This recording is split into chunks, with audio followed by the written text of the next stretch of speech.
I was a creative kid, I must admit it. I was that kind of kid who would enter art contests, writing contests, and write fan fiction in my spare time. I was the kid who would spend more time daydreaming than do anything productive in life. I find that magical when I look back then. I loved making new things. I loved trying and coming up with original ideas. Sometimes I would fail, but most importantly, I would learn. Well, I suppose that's what matters the most. But as I grew older, that magic in me began to disappear. I no longer daydreamed. I no longer imagined. The creative juices that made me special faded away.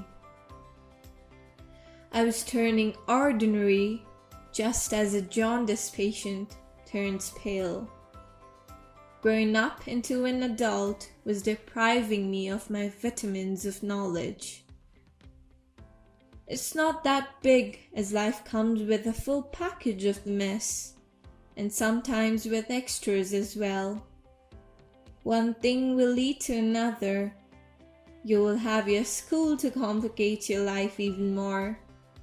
You will have bigger aspirations, dreams at the same time, but along with those extremely ambitious dreams, there exists a ton of random things on your plate calling for your attention at all times and keeping you parallel. My parents were always worried that if I could get addicted to drugs or some other kinds of narcotics, but unfortunately, I ended up having a much more serious addiction with my brand new, high-tech cell phone. And I was always stuck on my phone like a leech, periodically checking my emails, Facebook notifications, texts, and whatnot. Saying periodically means it is like every 10 minutes, and that didn't leave me much room to grow and learn. But one big thing that dramatically changed my life was when I shifted to Kathmandu. I was alone, I was free, and most importantly, I was the lion of that circus who made her way to the outer world. I completely left reading for myself. I would read, but just to clear my exams. You may call me a narcissist, but I was a phenomenal kid. I was different. Back then, I read everything I got. The library was like a second home to me. I spent so much time reading that the principal of my elementary school called me into his office, accusing me of lying about how much I read. But this time, I was feeding myself, my mind, with utter bullshits.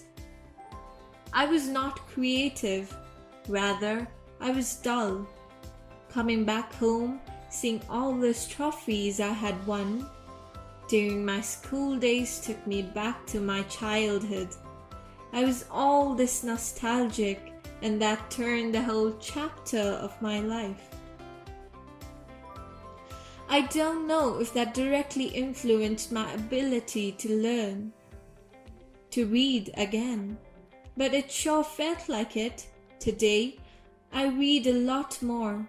I listen to audiobooks when I cook and run, and I read poetry, fan fiction, and funny stories before I go to sleep. It was slow, but the magic is starting to come back. Today, I'm a co-founder of a short story site, but I didn't start it to try to solve my imagination issue. It wasn't even made to be for short stories. And I'm glad it did. It solved a big life problem I was struggling with. and helped me fall in love with reading and writing again. Our writers share such amazing work that stretches both mind and imagination. Through the process, I've also learned so much about writing, from things like handling exposition to understanding story structures like the hero's journey. Getting exposure to so many crazy and different ideas helped me swim new worlds in my head and also helps me come up with new ideas. Most importantly, it makes me a happier person. So what's my conclusion? Read every day. Read the things you love, not what you're expected to read. Read everywhere. Perhaps it's reading books on Kindle, or maybe you're going to the library, or maybe you're using a little free library. Just start reading. You'll notice the difference. Trust in me.